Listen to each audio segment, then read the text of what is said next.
Julian's POV. Julian, ayos ka lang ba? Pasensya ka na ha. Hindi ko akalain na pupunta sila ngayon dito. Nasa kabilang branch si Arvin, kaya baka kakain lang talaga sila. Narinig ko pang wika ni Ava. Biglang bumalik ako sa wisyo at pasimple kong pinunasan ng luha sa aking mga mata at pilit tong nginitian. Ayos lang, nagulat lang ako. Sagot ko habang mahigpit ang pagkakahawak ko sa kutsara at tinidor. Pigil ko din ang sarili ko na lumabas at puntahan si Demetrio at ang babae niya para kumprontahin. Hindi na akong dating Julian na basta nalang manunugod at mag-iskandalo. Binago na ako ng mga karanasan ko at wala nang dahilan pa para habulin si Demetrio. Saglit lang, paalisin ko na sila. Hindi sila welcome sa restaurant na to, kaya pagsasabihan ko mga staff ko na huwag silang istimahin. Wika ni Ava at takmang tatayo na nang bigla ko itong pigilan. Ayos na, hayaan mo na sila. Customer sila at karapatan nilang pagsilbihan. Isa pa, hindi pwedeng ihalong personal na damdamin sa negosyo. Sagot ko't pilit na ngumiti dito. Pero Julian, hindi pwede. Ikaw ang legal wife at lahat ng karapatan nasa sayo. Actually, pwede mo nga silang ipakulong kung gugustuhin mo. Lalo na ngayong buntis ang hitad na Karil na yan. Sagot naman ni Ava. Hindi ko namang mapigilan na mapatitig sa kinaroroonan nila Demetrio. Nakaupo na silang pareho sa isang bakanting mesa habang seryosong nag-uusap. Sa itsura nilang dalawa ay para silang may pinagtatalunan na hindi ko mawari. Ava, pwede bang humingi ng favor? May makeup ka ba dyan? Bibilhin ko na lang. May wika ko kay Ava. Napansin ko pang pagkagulat sa itsura nito bago kinuha ang kanyang bag at nilabas ang kanyang mga makeup kit. Hindi ka naman siguro masalan, di ba? Tanong nito. Hindi ko naman maiwasang mapangiti. Ako na nga itong nanghihiram. Mag-iinarte pa ba ako? Baka nga si Ava ang maselan eh. Nakakahiya dahil personal na gamit itong hinihiram ko sa kanya. Don't worry, lahat ng magagamit ko ngayon papalitan ko na lang. Wika ko naman habang isa-isang tinitingnan ang makeup na pwede kong gamitin. No need. Katulad mo, hindi din ako maselan. Nakangiting sagot ni Ava. Nakikakakal na din ito sa mga makeup na nasa harap ko bago nagsalita. Magaling ako mag-makeup? Gusto mo ako na lang ang mag-ayos sa'yo? Nakangiting tanong ni Ava. Kagad naman akong tumango kaya kagad niya akong inumpisahang ayusan. Humanda sila sa akin. Wala akong plano na habang buhay silang papaniwalain na patay na ako. Eto ng tamang pagkakataon para muling magtagpo ang aming landas. Makikita nila kung sino ba talaga si Julian Velasco Sandoval. Unika iha ako ng mga Sandoval, kaya walang dahilan para magtago ako sa isang patay. Perfect! Ang ganda mo talaga, Julian. Anong shades na lipstick ba ang gusto mong gamitin ko? Naputol ako sa aking pagmumuni-muni nang muling nagsalita si Ava. Tapos niya na pala akong ayusan habang nakatulala ako sa kawalan. I think mas bagay sa yung pulang lipstick na to. Mas seductive at bagay sa makeup mo. Nakangiti nitong wika. Tumangulang ako kaya kagad niyang in-apply sa akin ng red lipstick. Pagkatapos niyang gawin iyon, inaabot niya sa akin ng salamin at kagad kong tinitigan ang sarili kong refleksyon. Magaling mag-makeup si Ava. Napatunayan ko ngayon ito, lalo na't feeling ko ibang taong nakikita ko sa salamin. Hindi ako ito, lalo na't never akong gumamit ng red lipstick. Parang kamukha ko na tuloy ang tunay na ina ni Mommy Juliana, si Julia Mendoza. Hindi lingid sa kaalaman naming lahat ang nakaraan ni Mommy Juliana. Hindi siya tunay na anak nila Grandmama Frida at Grandpapa Clarence. Bagkus, anak siya ni Julia Mendoza na nakikita kong mukha niya sa mukha ko ngayon. Kung anong itsura ko ngayon, ganun din ang itsura niya doon sa picture frame na nakalagay sa kanyang libingan. Ito ang dahilan kung bakit hindi ako gumagamit ng pulang lipstick dahil feeling ko ako siya at siya ay ako. Para kaming pinagbiyak na bunga. So anong plano mo? Susugurin na ba natin sila? Sayang naman ang red lipstick na yan kung mananahimik lang tayo dito. Naputol ako sa aking malalim na pagmumuni-muni nang muli kong narinig ang boses ni Ava. Dali-dali kong binitawan ang salamin sabay tayo. Bagay ba sa akin ang makeup ko? Sa suot kong damit, tanong ko pa kay Ava. Naka-jeans t-shirt ako at hanging blouse. Ganito ako manamit noong dalaga pa ako. Ayos na yan. Ang sexy nga eh. So anong plano mo? Labas na tayo? Excited na tanong ni Ava. Humugot muna ako ng malalim na buntong hininga bago tumango. Don't worry. Kahit buntis ako pa rin ang magiging backup mo ngayong araw. Muling wika ni Ava bago ako naglakad palabas ng VIP room. Ngayon na ang tamang panahon para muli kaming magtutuos ng manloloko kong asawa. Sa pagkakataon na ito, sisiguraduhin ko na ako ang magwawagi. Dire-diretso akong naglakad patungo sa table nila Demetrio at Karil, ni hindi man lang lumingon sa gawi kong manloloko kong asawa at nasa kay Karil lang ang buo niyang atensyon. Husband! Tama nga palang nabalitaan ko na ibinulgar niya na sa publiko ang relasyon niyong dalawa. Wika ko kasabay ng pag-upo sa katapat ng mesa nila. Kaagad na nag-angat ng tingin si Demetrio at diretsong tumitig sa akin. Kita kong pagkagulat sa mga mata nito kasabay ng pagbanggit niya sa pangalan ko. Kaagad naman akong napaismid. Julian? Ikaw? Gulat na bigkas ni Demetrio. Para itong nakakita ng multo sa paraan ng pagkakatitig sa akin. Talagang paniwalang-paniwala talaga ang manloloko na patay na ako. Well, sorry na lang siya. Ngayon nagbalik na ako, hindi ako papayag na hindi ko maibalik sa kanila ang pagdurusang na naranasan ko noon sa mga kamay niya. Hindi nakaligtas sa mga mata kong bigla ang pamumutla ni Demetrio habang nakatitig sa akin samantalang si Karil naman ay kaagad na nagsalubong ang kilay habang kita kong pagkadisgusto sa kanyang muka. Lihim namang nagdiwang kalooban ko. Ganyan nga, magulat kayo sa muli kong pagbabalik. Pagbabayaran yung dalawa lahat ng mga kasalanang nagawa niyo sa akin.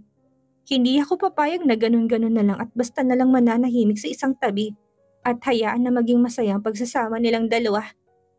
Julian, buhay ka? Hindi totoong namatay ka? Gulat na tanong ni Demetrio.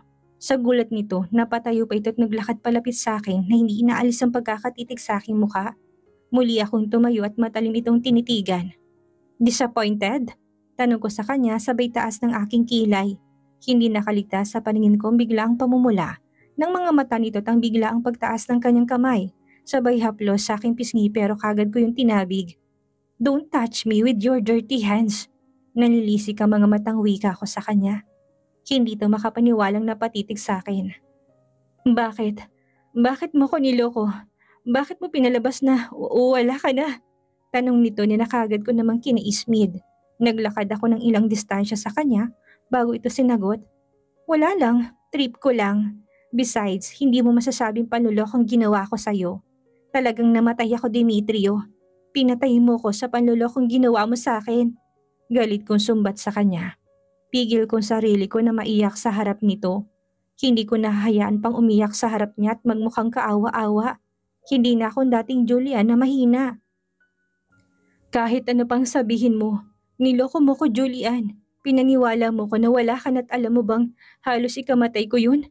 Alam kong malaking kasalanan ko sa'yo pero sana man lang hinayaan.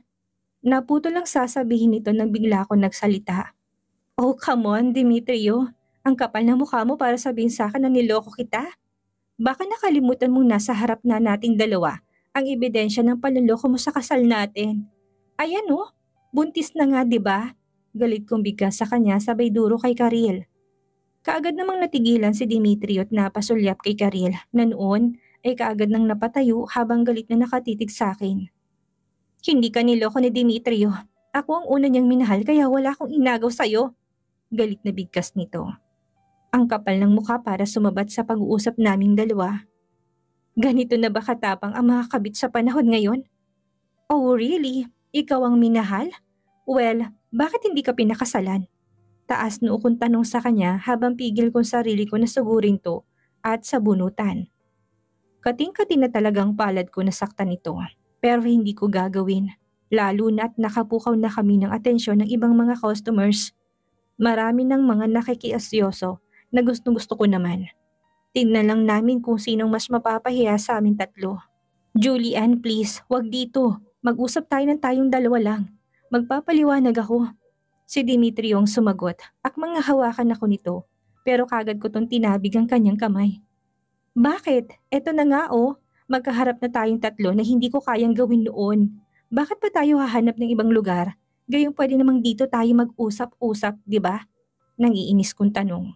Kaagad namang natigilan si Demetrio at pasimple nitong nilibot at tingin sa paligid. Peke akong tumawa. Nahihiya ka na malaman na lahat ang pangangabit mo, Demetrio? Talagang nilakasan ko pang boses ko para marinig na mga osyoser at osyosero.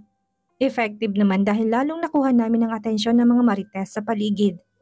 Ito ang gusto ko, ang gumawa ng eksena sa maraming tao para malaman ko kung sinong mas may kasalanan sa amin.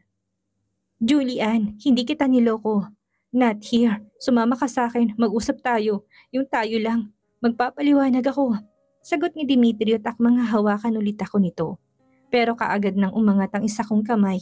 Lumagapak yun sa pisngi ni Demetrio na siyang lalong nagpalakas sa mga bulungan sa aming paligid mula sa mga audience namin. Sinabi ko na sa'yo na wag mo kong hawakan. Walang kasing dumi ang kamay na yan at nandidiri ako sa'yo. Galit kong singhal kay Demetrio. Tulala ito nakatitig sa akin habang mabilis naman na nakakapit sa kanya si Karil. Ano ba? Ayaw na nga sa'yo ni Demetrio, di ba? Umalis ka na nga. Galit naman na singhal sa akin ni Karil.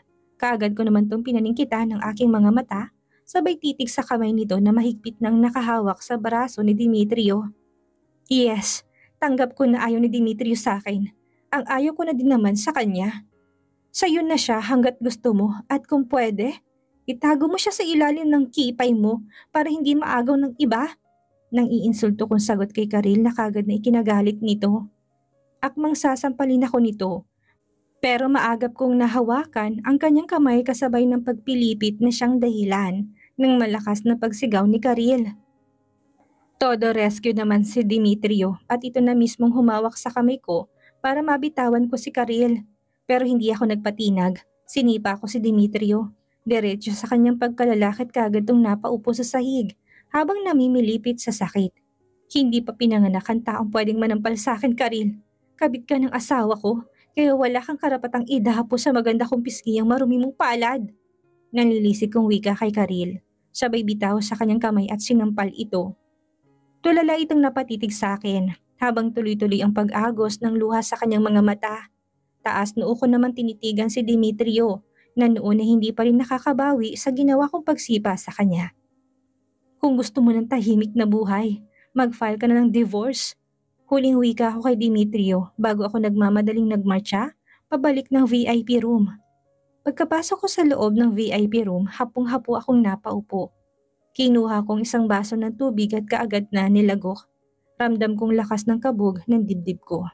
Wala sa sariling napatitig ako sa kinaroroonan nila Demetrio at kita ko kung paano alalayan ito ni Karil na makaupo sa upuan. Wish ko lang na sana nilakasan ko pang pagsipa sa kanya kanina para tuluyan na nitong hindi mapakinabangan yung kanyang alaga at hindi na maghasik ng lagim sa sanlibutan. Perfect! Alam mo, pinahanga mo ko. Alam mo bang ang galing-galing mo kanina? Napukaw ulit ang buo kong atensyon na biglang dumating si Ava. Malapad ang pagkakangiti sa labi habang nakasunod sa kanyang dalawang waitress na may mga bitbit na mga pagkain. Hindi ko tuloy maiwasan na mapangiti lalo na nang maamoy ko ang masarap na aroma muli sa pagkain. Kanina pa ako nagugutom at naudlot lang yon dahil sa presensya nila Demetrio sa labas. Muli akong napatingin sa kinaroroonan nila at napansin kong wala ng dalawa. Umalis na at marahil ay gustong takasan ng kahihiyan na dinulot ko sa kanilang dalawa. Mabuti naman dahil masyadong masakit sa mga mata kong presensya nilang dalawa. Ang kakapal ng mukha. Hindi pa ako tapos sa kanila, makikita nila. Sagot ko naman habang pinapanood ang mga waitress ni isa-isang nilalagay sa harap ko ang iba't ibang putahe ng mga pagkain. Iisa lang ang in-order ko pero ang daming nakaserve. Anong palagay ni Ava sa akin? Masiba? Tama lang ginawa mo. Nakita mo bang reaksyon ni Demetrio kanina? Para siyang nakakita ng multo. Saglit na nagkulay papel ang kanyang mukha habang nakatitig sa'yo. Nakangiting sagot naman ni Ava. Nagkibit-balikat lang ako at kaagad na ako naglagay ng pagkain sa aking pinggan dahil kanina pa nag-aalborotong aking mga bituka sa tiyan. Ngayong maraming masasarap na pagkain sa harap ko, eto na rin ang chance ko na kumain ng marami. Nadagdagan ng gutom ko sa paghaharap naming dalawa ni Demetrio kanina. Kaya dapat lang na magpakabusog ako ngayon. Pagkatapos kumain, kaagad na ako nagpaalam kay Ava na uuwi na. Kaagad naman itong pumayag sa kondisyon na masusundan ng pag-uusap naming ito. Masyado daw kasi siyang nag-enjoy sa presensya ko. Sure, don't worry. Isasama ko na next time sila Vanessa at Carmina. Para naman mas masaya, nakangiting sagot ko kay Ava bago umalis. Sandaling oras lang kaming nagkasama pero palagay na kagad ang loob ko sa kanya. Siguro dahil sa mabait nitong aura.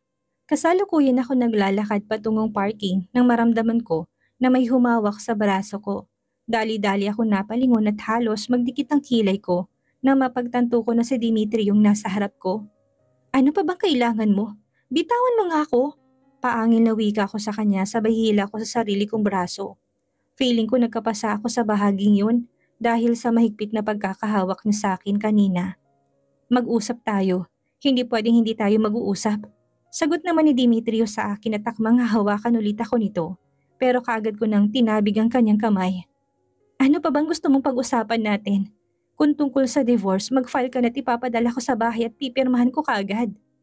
Galit kong bulyaw sa kanya.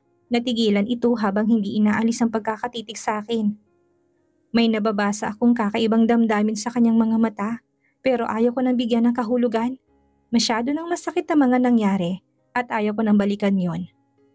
Julian, alam ko malaking kasalanan ko sa'yo. Bigyan mo naman sana ako ng chance na makausap ka at may paliwanag ang side ko. Please? Nakikiusap na sagot nito. Hindi ko naman maiwasan na matawa habang hindi inaalis ang pagkakatitig sa kanyang mga mata. Talaga lang ha? At anong gusto mong ipaliwanag? Ano pa ang gusto mo? Hindi ba't ilang beses na kitang binigyan ng chance noon na makapagpaliwanag sa ginawa mong panloloko sa akin? Sabihin mo sa akin, Dimitrio, anong kulang sa akin? Bakit nagawa mo akong lukuhin? Halos pasigaw kong tanong sa kanya. Wala na akong pakialam kung nasan man kami ngayon at kung may nanonood man sa amin. Muling binuhay ni Dimitrio na ito ang sakit ng kalooban ko. Napilit kong tinatapon sa ilang buwan kong paglayo sa kanya. Akala ko nakamove on na ako pero heto na naman, nakakaramdam na naman ako ng awa sa sarili. Julian, sorry. Sorry sa lahat-lahat ng pagkakamaling nagawa ko. Aminado ako na kasalanan kong lahat-lahat at handa kong tanggapin lahat kahit anong parusang gusto mong ipataw sa akin. Mapagbayaran ko man lang ang mga kasalanan na nagawa ko. Sagot nito. Peki ko naman tong tinawanan. Sorry? No! Hindi kita mapapatawad sa ginawa mo sa akin. Ikaw ang dahilan kung bakit nakunan ako noon. Ikaw ang dahilan ng lahat ng pagdurusa ko. Hindi mo tinupad ang mga pangako mo na mamahalin mo ko habang buhay. Na ako lang at wala ng iba. I hate you, Dimitrio, at kamumuhian kita hanggang sa huli kong hininga. Galit kong sigaw sa kanya kasabay ng pagtulo ng luha sa aking mga mata. Tulala namang nakatitig sa akin si Dimitrio habang bakas ang pait sa mga mata nito.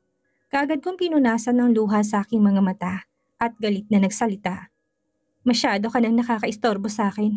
Kung wala ka nang sasabihin, aalis na ako. Sagot ko't kaagad itong tinalikuran. Nakakailang hakbang pa lang ako nang muli ko tong lingunin. Hihintayin kong divorce papers.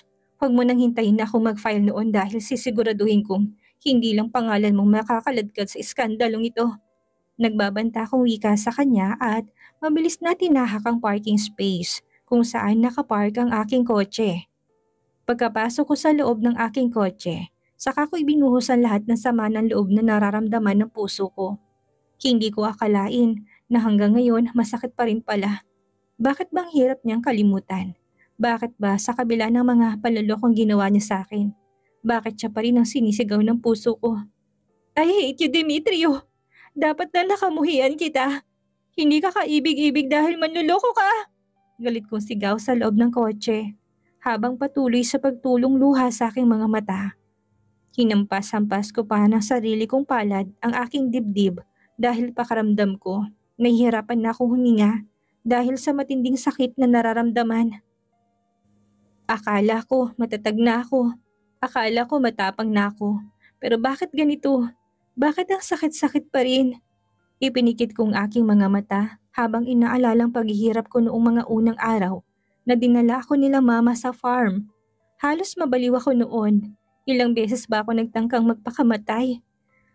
Hindi ko na mabilang. Maraming beses at hindi lang nagpo-prosper dahil sa mga taong nakabantay sa akin.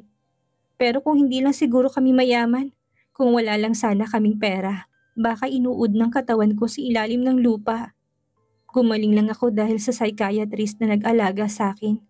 Sumailalim ako sa iba't ibang klaseng therapy habang hindi umaalis sa tabi ko sila mama at palagi din akong binibisita ni papa at minsan naman sila grandmama at grandpa. Noong mga unang mga buwan, lahat ng mga pangaral nila hindi tinatanggap ng utak ko. Ang utak ko noon ay nagkataon lang sa kamatayan at wala ng iba. Pakiramdam ko ng mga sandaling yun. Nag-iisa lang ako kahit na halos lahat ng mga mahal ko sa buhay ay nasa tabi ko na. Si Dimitrio lagi ang laman ng isip ko. Ilang beses kong kinwestiyon ang sarili ko kung bakit niya ako nagawang saktan ng ganito. Kung pwede nga lang, bumili ng bagong puso ipalit sa kasalukuyan kong puso ginawa ko na sana. Matakasan ko man lang lahat ng paghihirap ng kalooban ko. Tapos ngayon, heto na naman. Masakit pa rin pala dahil umiiyak pa rin ako kapag nakikita siya. Huminga ako ng malalim at pilit na pinapakalmang puso ko. Hindi ako dapat maging mahina. Hindi ko na dapat pangbalikan ang mga masasakit na alaalang yun. Maraming nagmamahal sa akin. May kompleto akong pamilya at sinusuportahan ako ng mga relative ko. At higit sa lahat, may anak na umaasa sa akin. Nang masiguro kong maayos na ako'y kagad kong pinaatras ang aking kotse para sana umuwi na. Pero sa hindi inaasahang pagkakataon, bigla ko nakarinig ng lagabog sa hulihang bahagi ng kotse kaya napalingon ako at napakagat pa ako sa aking labing nang makita ko na may naatrasan akong kotse. Kung mamalasin ka nga naman, nainis ko pang sambit sabay baba. Wala na akong pakialam pa kung namumulaman ang mga mata ko galing sa matinding pag-iyak. Ang gusto ko ngayon ay makauwi na dahil hinihintay na ako ng anak ko. Miss, ano ba yan? Naatrasan niyo po ako. Kagad na salubong sa akin ng lalaki kung hindi ako nagkakamali. Siyang nagdadrive ng kotse. Hindi ko siya pinansin dahil kagad kong chinek ang sarili kong sasakyan at kagad ako napasimangot sa yuping nakita ko. Bagong bili pa naman to ni Daddy para sa akin tapos nabangasan kagad. Ano ba kasing ginagawa mo? Bakit ka ba naka-double parking? Halos pasigaw kong tanong sa lalaking nasa harap ko. Tulala naman itong napatitig sa akin. Hindi marahil inaasahan ang pagtataray ko. Ma'am, kasalanan niyo naman po eh. Tahimik po kami naghihintay ng mapaparkingan dito. Pagkatapos bigla po kayong umatras. Paliwanag nito sa akin kaya kagad ko tong inirapan. Tinitigan ko pang dahan-dahan ng pagbukas ng passenger ng kotse na natrasan ko't mula doon niluwang isang matangkad at maputing lalaki. Naka-sunglass ito't face mask kaya hindi ko makita ng maayos ang kanyang mukha. Sino yan? Tanong ko kay Manong driver. Kaagad naman itong sumagot na boss niya daw kaya kaagad ako naglakad palapit dito para makipagnegosasyon. Ikaw yung may-ari ng kotse na to? Tanong ko kaagad sa lalaking naka-shades. Sinipat ko pa to ng tingin pero negative talaga. Mukhang may pinagtataguan dahil talagang tinakpan ng mukha. Baka naman pangit kaya ganitong attire niya. Ako nga, ikaw ang nakabangga diba? I think liable ka para ipagawa kung ano man ang damage sa kotse ko. Sagot nito. Malalim naman ako napapuntong hiningat kagad na naglakad pabalik ng aking kotse at kumuha ng papel at ballpen. Isinulat ko ang aking cellphone number at inabot dito. Fine, tawagan mo ko kung magkanong babayaran ko. Wika ko sa kanya pero kagad tong umiling. Lalo tuloy ako napasimangot dahil sa inis. Hindi pwedeng ganyan lang miss. Paano kung takbuhan mo ko? Sagot nito. Pigil ko naman ang sarili kong bigwasan to. Ang dami niyang arte. Isa pa, anong palagay niya sa akin? Tumatakbo sa responsibilidad? Kung ayaw mo, tumawag ka na lang ng pulis. Sa presinto na lang tayo mag-usap. Naiinis kong sagot sa kanya at muling bumalik sa aking kotse at pumasok sa loob. Tanggap ko na sa sarili ko na malilate ako ng uwi ngayon. Unang beses kong nag-malling at imbis na mag-enjoy ako, consumption pang inabot ko. Heist, hanggang ngayon hindi pa nga ako nakaka-get over sa pagkikita namin ni Demetrio. Dumagdag pa to. Kaagad ako napatitig sa salaming bintana ng kotse nang may kumatok. Ang lalaking naka-shades ang kumatok kaya kagad ko itong pinagbuksan. What? Angil ko sa kanya. Hindi ito sumagot, bagkus dahan-dahan itong tinanggal ang face mask at shades. Nagulat pa ako nang tumambad sa mga mata ko ang perfect itong aura habang nakangiti sa akin. Nagkita na ba tayo before? Tanong nito. Kaagad ko tong tinaasan ng kilay. Mga ganitong pautot. Basang-basa ko na eh. Sino kaya ang lalaking may-ari ng kotseng na urungan ni Julian? Ano ang mangyayari ngayong alam na ni Demetrio na buhay si Julian? Magawa pa kaya nitong makuha ang loob ng asawa? Yan ang ating aalamin sa susunod nating kabanata.